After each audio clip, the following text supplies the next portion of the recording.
Hey everybody, and welcome back to another episode of A Brush with Death. I'm your host, Miss Casey Hanalei, and in this series I sit down, I tell you a true crime story, and I paint you a pretty picture at the same time. Now, if that sounds like your jam, go ahead and hit that subscribe button so you'll never miss one of my terrible, terrible stories. So up until this point, we have been covering a lot of celebrity cases, but I think it's time that we start to spread our wings, start exploring other cases as well, and kind of sprinkle in those celebrity cases. So we're going to be doing things a little differently this time. I'm going to be still painting a piece for you, but it's going to be inspired by the victim and act as a tribute towards them. So I hope that you enjoy it. And before we start our case, and before I tell you who we're covering today, which you may have already seen from the title of this video, but Mr. Joaquin Phoenix from my Batman series that I did a few years ago, and then also my kitty Jasper is back there. You can see his foot. So, hi Jasper. Hi Jasper. So he will be joining us as well. So who are we covering for our first non-celebrity case today? We are covering Miss Jodi Arias. Ooh, scandalous. So without further ado, let's get into this case.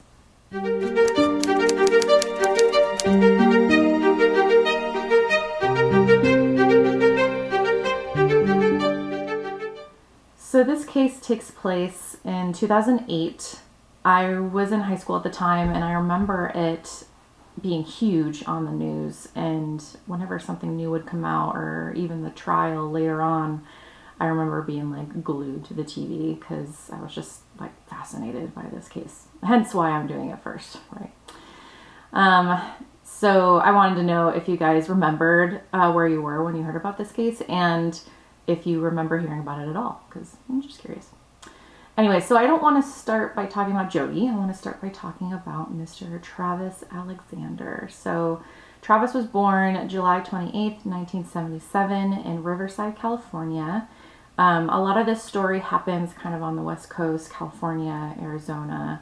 I think there's some in Utah. I don't remember. But I'm in Nevada, right? So I'm kind of like, I'm pretty close to all these areas, right? So I'm familiar with the area, but if you're not, go ahead and look at a map because it kind of like happens all over the place. Anyways, Travis. So Travis grew up in Riverside, California. He had a very difficult childhood, unfortunately. His parents, Gary and Pamela, struggled with drug addiction, leading to a very unstable home environment. Travis and his 7 siblings, there's 8 of them, my goodness. Can you imagine that big of a family? Wow. They often lived in poverty and sometimes without electricity and running water, poor things. But don't worry, eventually when Travis was 11, his paternal grandparents took them in, and this is where they were introduced to the Church of Jesus Christ of Latter-day Saints, or LDS for short. So this became really a guiding force in Travis's life, and he was a very like positive, upbeat, personable person, and you can really see his faith kind of coming out that way because he had every excuse to be angry. He had every excuse to be, upset with God and upset with everyone, right, because of his childhood. But he really used it and was a positive force in a lot of people's lives. So when Travis gets to be a little older, he becomes a motivational speaker and a salesman for prepaid legal services, or PPL. Now, this is one of those multi-level marketing companies like the MLMs, right? Much like Arbonne. What's another one?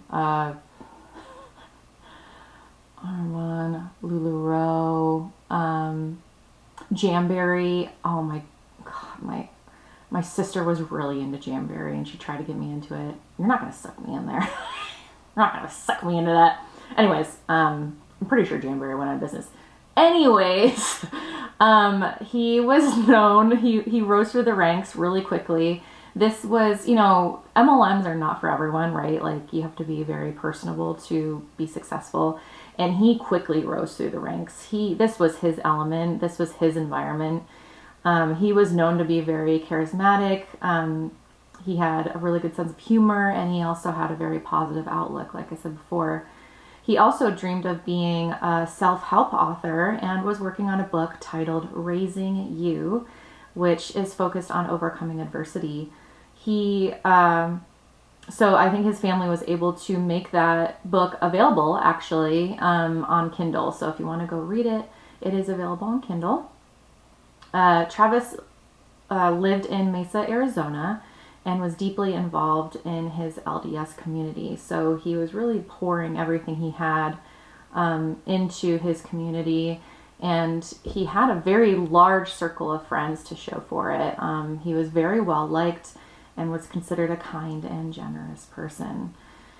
He had a very strong desire to find a wife who shared his LDS faith and also wanted to build a stable and happy future with him, which I think comes from his horrible childhood. He wanted to do the opposite of that. He was striving to overcome this adversity. He had every right to be angry. He had every right to be, stuck, and it didn't hold him down. So I'm really proud of him for that. He really overcame adversity.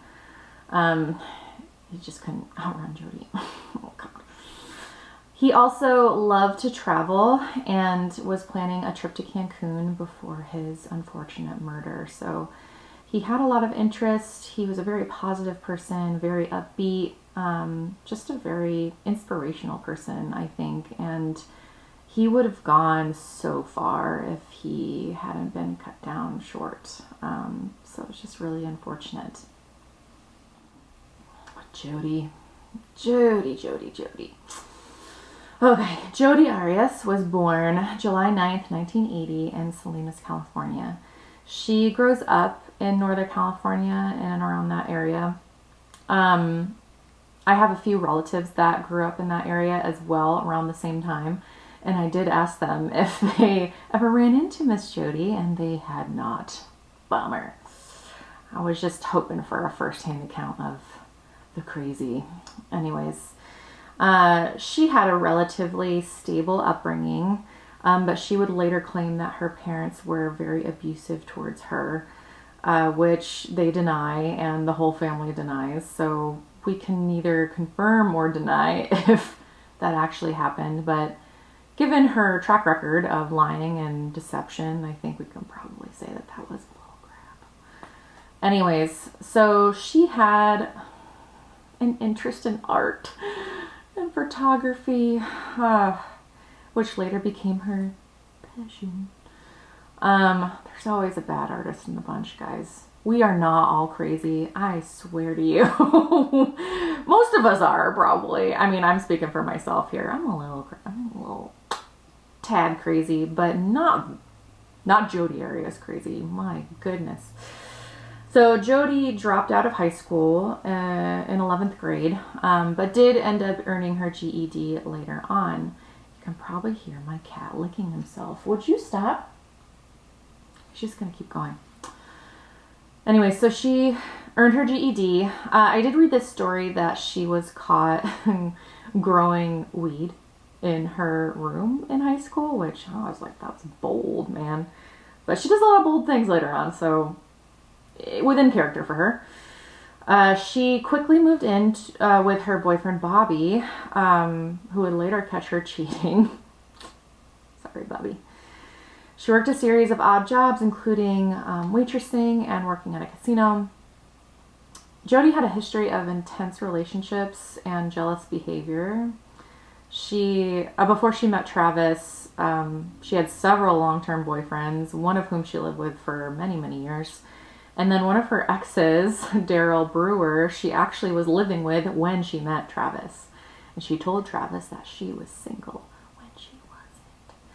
So, just like I said, a lot of lies, a lot of deception so far. She was described as being very charming and just so beautiful, but possessive when it came to romantic partners.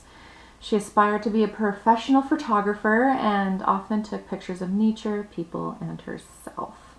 And that is going to come into play later on in this case, so make note of that. This brings us to when Jodi and Travis officially meet in September 2006. Where were you in 2006? I was in high school being a dork, probably. So Jodi and Travis first meet at a prepaid legal services conference in Las Vegas, Nevada in 2006. I tried to look up where this conference was being held. I was just curious of what casino it was at, and it's not listed anywhere, so I'm not sure where it was at, but close by me. Travis is a charismatic and successful salesman and is well regarded in the LDS church, and then Jodi is an aspiring photographer and is drawn to his charm and success, which, Jodi. Travis invites Jodi as his plus one to one of the dinners during the conference. He didn't have anyone to invite, so he thought he would invite the pretty new girl, and they immediately hit it off. They talked all night and all during the conference, and then they started texting and emailing each other immediately when they got home. They do begin off as just friends, right? But it's quickly picking up. February 2007, so this is just a few months later, Jodi is baptized in the LDS church. So she said that she had always been interested in LDS, so Travis baptized her in the church, which, big commitment there. Wow. March 2007, they officially begin dating. So their relationship is long distance, unfortunately. Well, maybe fortunately. Unfortunately. Jodi lives in Palm Desert, California, while Travis lives in Mesa, Arizona, which is, I looked it up, 4-hour drive away from each other. Have you guys ever been in a long distance relationship? Does it ever work out? If anyone is listening and they have a long distance relationship that actually worked out, let me know about it, because I'm shocked. Never works out for me. So Travis's faith was extremely important to him, including the chastity part of his religion. So if you don't know, so in the LDS faith, you're supposed to abstain from sexual acts and relationships before you are married. And then when you're married, I guess have at it, right? But, and his relationship with Jodi quickly turned sexually intimate. So I think we see a lot of like push and pull here with Travis internally. He wants these things, right? But he also wants a real partner in life and someone that's going to hold the LDS faith in high regard, right? So I think he's really kind of having this internal struggle here. So in April 2007, they're visiting each other back and forth. Jodi would go to Arizona very frequently to visit Travis. They took a lot of romantic trips together, including one to Niagara Falls. And then in June and July, Travis's friends start to talk to him about the red flags that they're seeing with Jodi. So there is this other story that Jodi and Travis used to meet up in the middle at these friends' houses that was pretty close to both of them, and they would allow them to stay over, right? So one of those times, Travis's friends approached him and were basically like, hey, like, Jodi is possessive. Jodi is so codependent, and she's everywhere that you are. I think you need to break it off, right? And like, what are you doing, dude? And like, Travis didn't realize it at first. He was like, what? No, like, she's not that way. Like, no, that's not Jodi, right? And one of the friends is like, I bet you anything she's like right outside the door right now listening in on our conversation. And Travis is like, no, she's not. So Travis like sneaks over to the door, whips it open. There's Jodi listening in on the conversation. And she's like, is everything okay? Like, no, now it's not, So, Travis's friends later testified in the trial that Jodi would like often check Travis's phone. She was always around. She would check his email and his social media accounts without his permission. So in July 2007, Travis does break up with Jodi, citing trust issues, among other things probably. After they break up, things just escalate. So Jodi moves from California to Mesa, Arizona, to his hometown, which, like, why didn't you do that while you were dating? Anyways, so she moves from California to Mesa to be closer to Travis's home. And many believe that this is an effort to stay close with him despite their official split, which I think, but that's so crazy. Late 2007, early 2008, Travis tries to move on. He starts dating other women, which apparently angers Jodi, right? She's accused of a lot of stalking behaviors at this point, including sneaking into Travis's house through a doggy door and sleeping on his couch. Like, what is happening here? She's also hacking into his emails and social media accounts and slashing his tires on several occasions. Now, like, they could never, like, full on prove that she did any of these things, but, like, everyone knew it was freaking Jodi. Like, Jodi's a psycho, dude.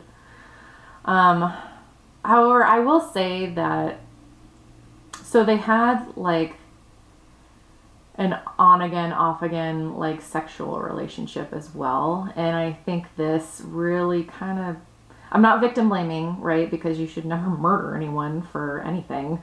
But I think this kind of strung Jodi's feelings along, right? And she thought that there was hope that Travis would come back to her. So, even though I would never do any of these things, and it's freaking nuts to do anything like this, but, I think she still had hope that Travis was going to come back to her, even as unfounded and crazy as that sounds.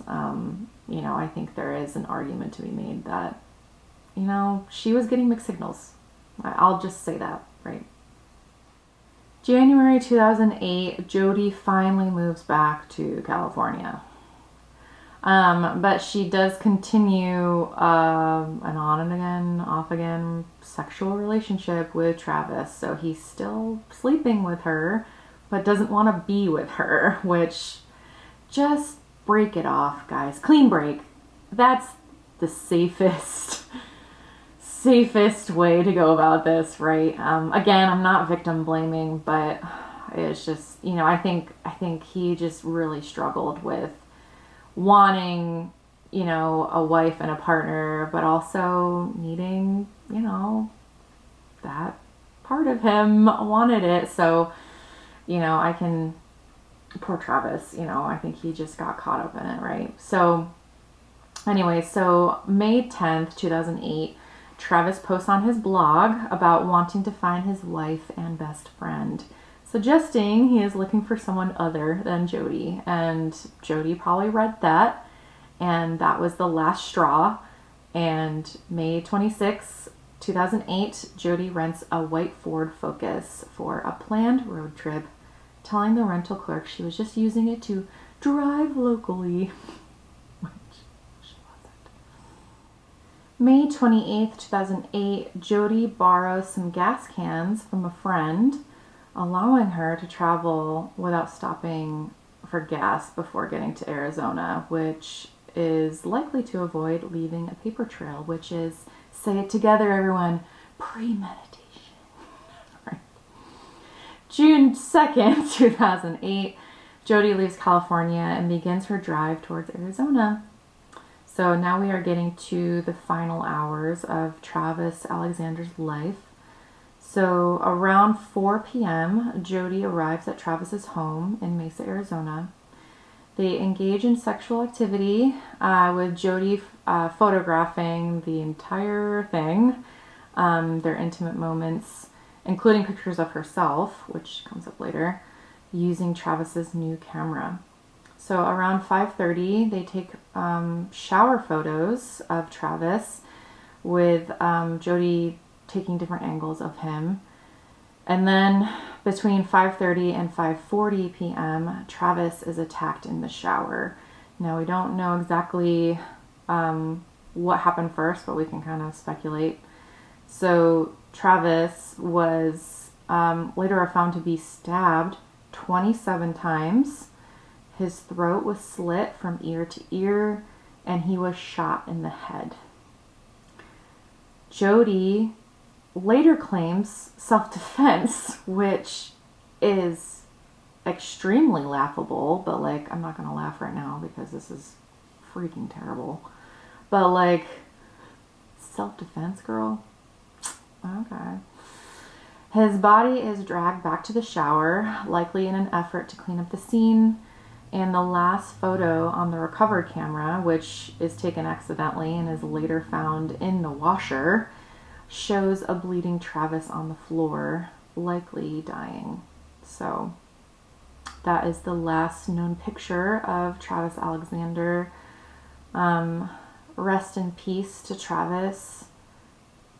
Just what a horrible way to die. And with someone that maybe you loved at one point, right? And that he obviously trusted, and he's in a vulnerable state, right? In the shower, naked, like, oh. So I hope he's at peace. Rest in peace, Travis. So Travis is killed June 4th. June 5th, Jodi drives to Utah to visit another man, Ryan Burns. So if you've ever seen the show Who the Bleep Did I Marry on Investigative Discovery, they have an episode on Ryan Burns and his interaction with Jodi Arias. So he had said that she was late to arriving at his house, right? She was like silent for hours, right? He didn't know where she was. And then all of a sudden she just shows up acting normal and flirtatious, showing no signs of distress. And the last time that Ryan sees her, she's blonde. She now all of a sudden has dark brown hair, and maybe an attempt for a disguise. I have no idea why, Jodi. She also has cuts all over her hands, which Ryan asked her about, and she says, oh, I cut my hand on a glass, while bartending or something like that, which I've never received a cut like that before, serving drinks, but who knows? Okay, Jodi. So he was really close to her. He even like kissed her and was like snuggling her on his couch, like hours after she murdered Travis Alexander, which I hope Ryan's doing okay. It seems like he's doing okay. I think he's married now, but like the trauma, man, jeez. So a few days later, June 9th, like I said, Travis was planning a trip to Cancun, and it was getting up until that time they had to leave. And so a lot of his friends are not getting a hold of Travis, and they're wondering, where is he? Like, he's supposed to go on this trip. So they all go over to his house. They don't, they're peeking in the windows and stuff. They don't see anything. But luckily one of his friends has the garage code. So they put in the garage code. By the way, don't give out your codes to anyone, guys. That's not safe. Not safe. Or at least, like, give it to them and then, like, change it later, I don't know. Not that I'm saying don't trust anyone, but, like, maybe they give it to someone and they're not thinking about it. Anyways. So they get the garage code. They go inside. They find Travis's roommate in his room, like, watching TV or playing video games or something. And he didn't hear them outside because, he was playing something loud or had headphones on or something. So he's like, oh, I thought, Travis was in Cancun. They're like, no, he hasn't left yet. Like, he's supposed to leave today or tomorrow. And we haven't gotten a hold of him. We don't know where he is. And so they all go to Travis's room. The door is locked. So the roommate has a key. And one of them goes in there and they automatically see, like, blood. And I can't even imagine. So they're all freaking out. They call 911 and they report finding Travis's decomposed body. in the shower. Again, trauma everywhere. Authorities find a bloodstained palm print, like legit on the wall. And then they find the camera in the washer, and they find hair matching Jodi's DNA at the crime scene. So she is caught. So if the horrific murder of Travis Alexander did not convince you that Jodi is unstable, then let me just tell you about the day that they arrested Jodi. So July 15th, 2008, just a few days later after they find the body, they bring Jodi in. And at this time, they have developed the pictures that they got off the camera that they found in the washer, right? And these are all pictures of her and Travis, like, having sex together and, you know, naked, and pictures of the murder, right?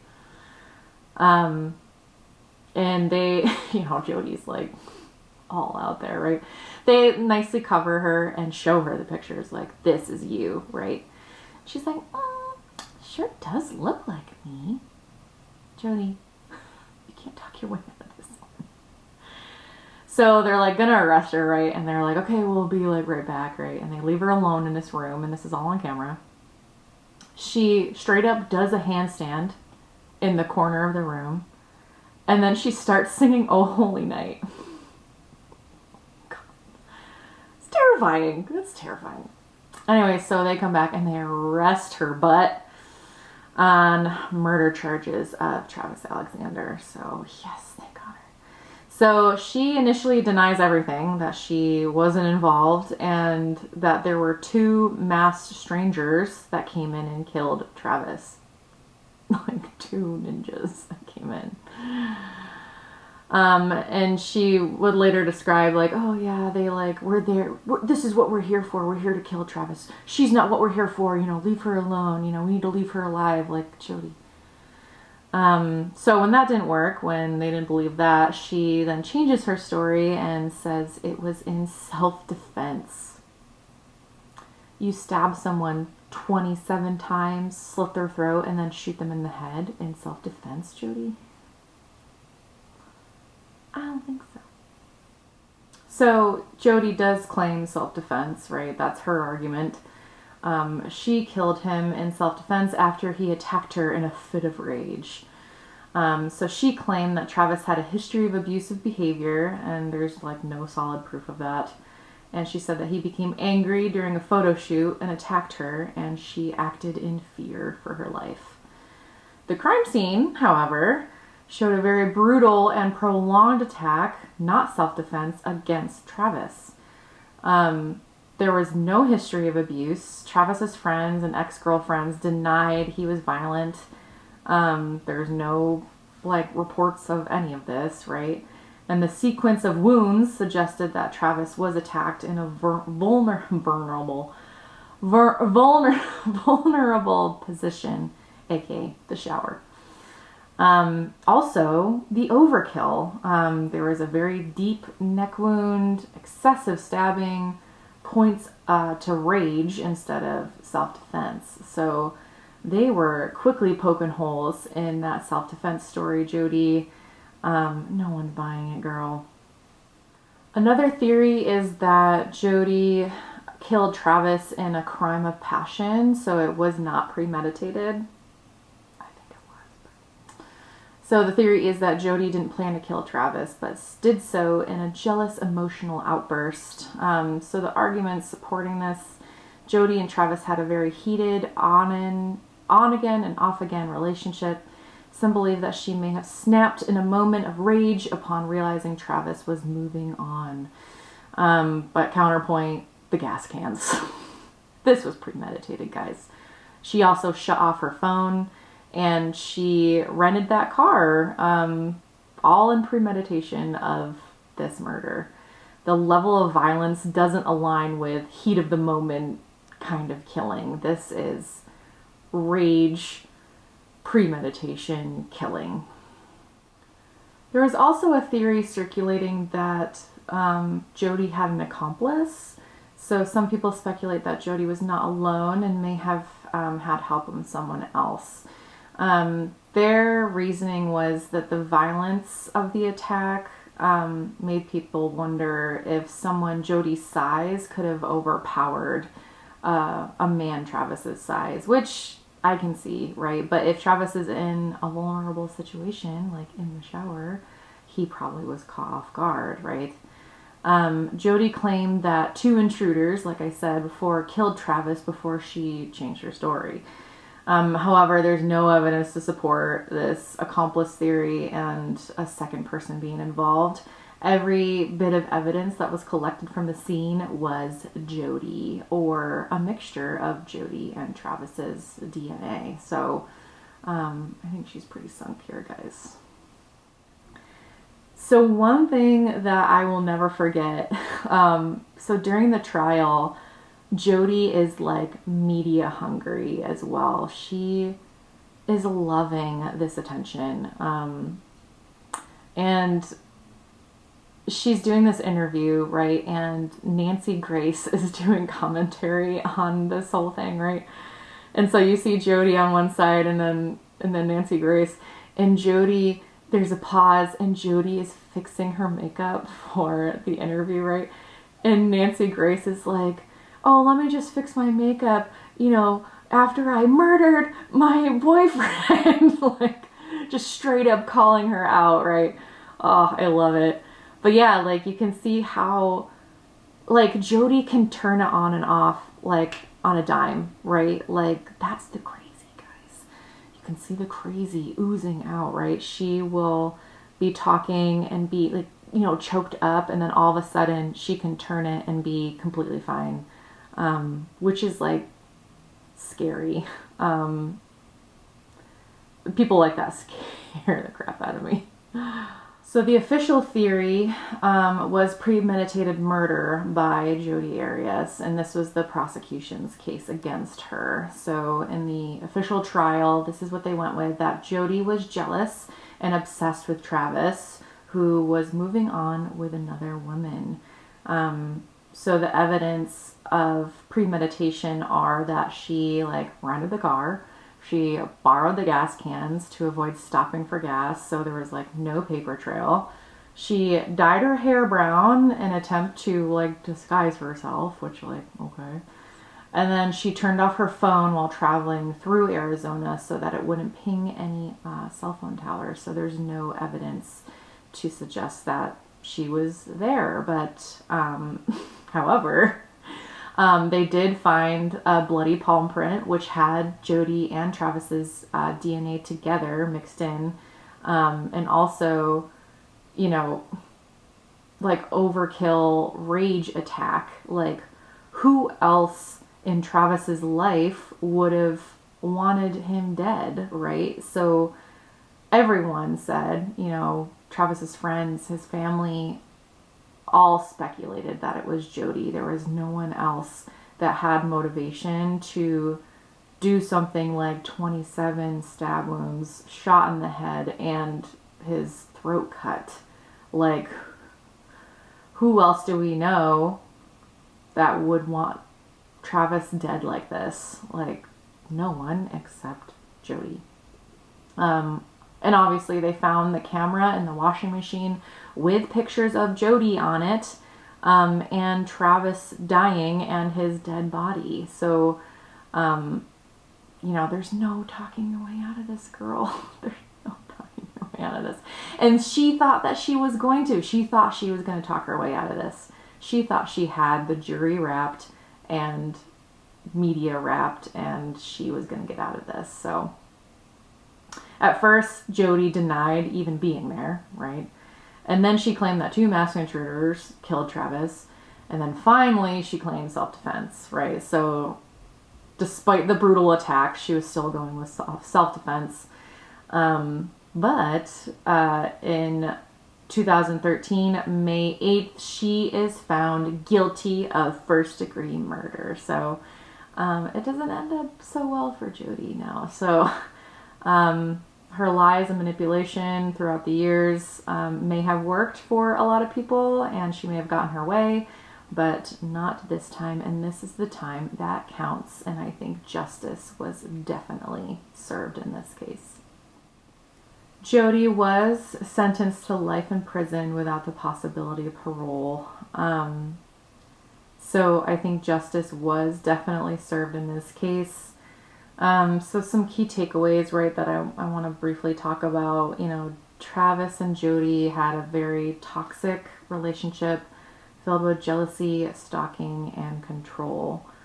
If you are in a situation like that, guys, get out. And I know that that's a lot easier said than done, right? The most dangerous time for someone in that situation is when they try to leave. So if you are in one of those situations and you need to get out, there are resources available to you. I will post links in the notes below. So if you do need those resources, you can go there and get some help if you need to leave. And we're here to support you. I'm here to support you, right?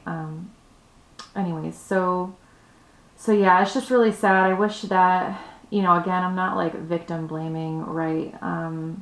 Travis had every right to do what he did and move on, right? But when it comes to breaking up with someone, especially someone like Jodi, the best thing to do, guys, is just clean break.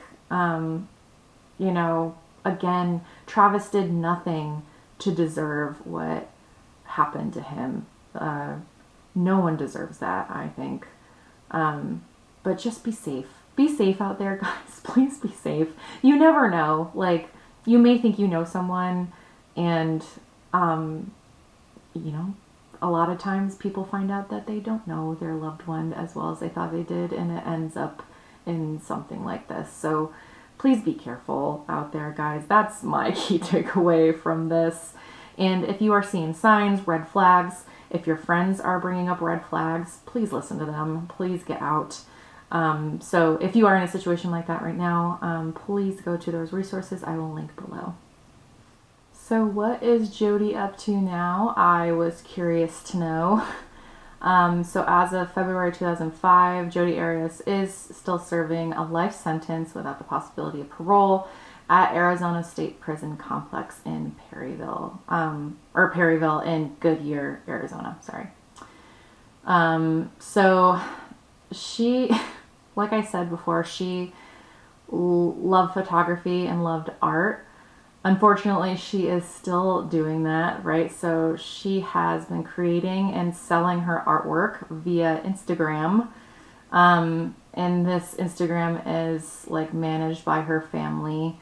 So she has sold a lot of pieces on there. Dude, I'm not going to advertise it because I don't want to give her attention and money. But, so yeah, but when I read that and looking at it, it said her mom helps her like put up new artwork and stuff.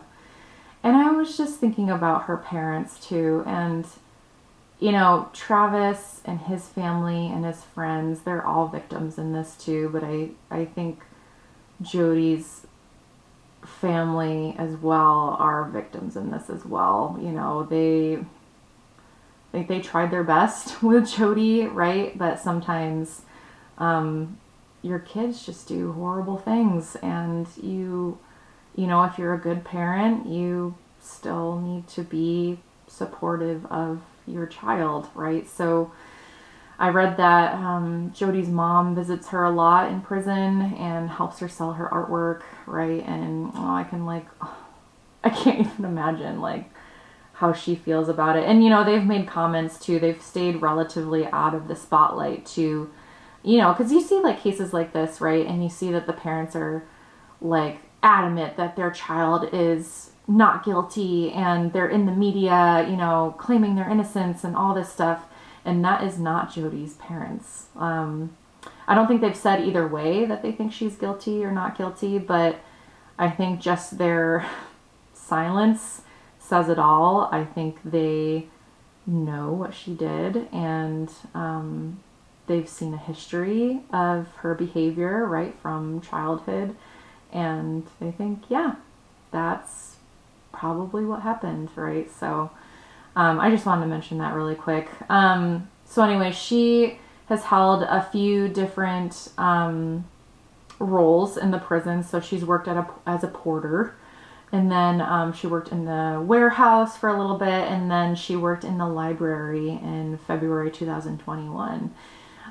So she's keeping busy in prison.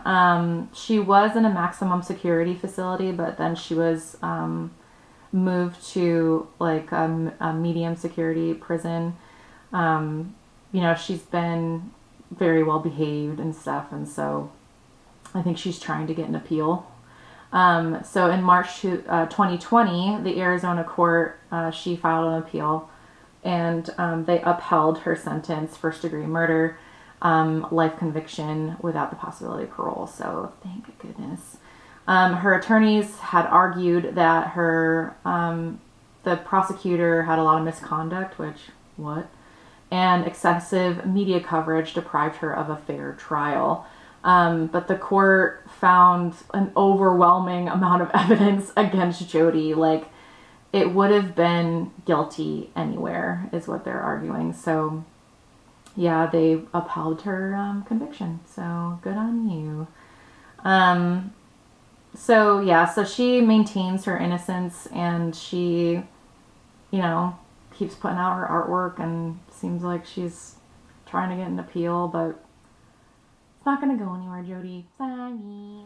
So, like always, I like to end on the victim's legacy. So, Travis's family has been really, really active. They set up the Travis Alexander Legacy Fund, which supports causes he cared about, including victims' rights and domestic violence awareness.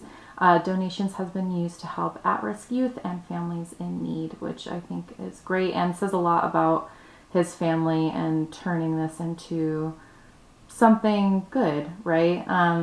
They've also been really heavy in the domestic violence awareness advocacy space. Although Travis was not a victim of traditional domestic violence in the typical sense, his case became a high-profile example of the lethal relationship violence. So his family has supported efforts to educate people about the warning signs of toxic relationships. And then they set up the Travis Alexander Memorial Scholarship as well. So this has, gone towards the scholarship and programs in Travis's name. Details on this are pretty limited, so I'll try to find a link or something that you guys can donate to maybe, but we'll see if I find anything. And then there was the Justice for Travis movement during the trial. So it wasn't a charity, but Travis's family played a major role in the Justice for Travis campaign, advocating for a fair trial and accountability for his murder. They worked to raise awareness about manipulation, obsession, and the fatal attraction in relationships. So they are trying to keep Travis's memory alive, and I think that's all.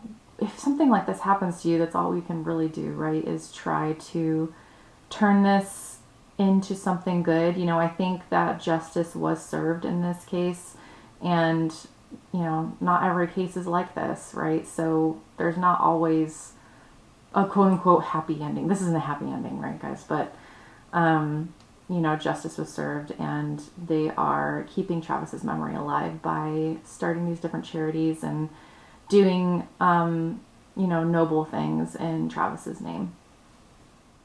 So with these non-celebrity cases, I don't think I'm always going to get a really good quote.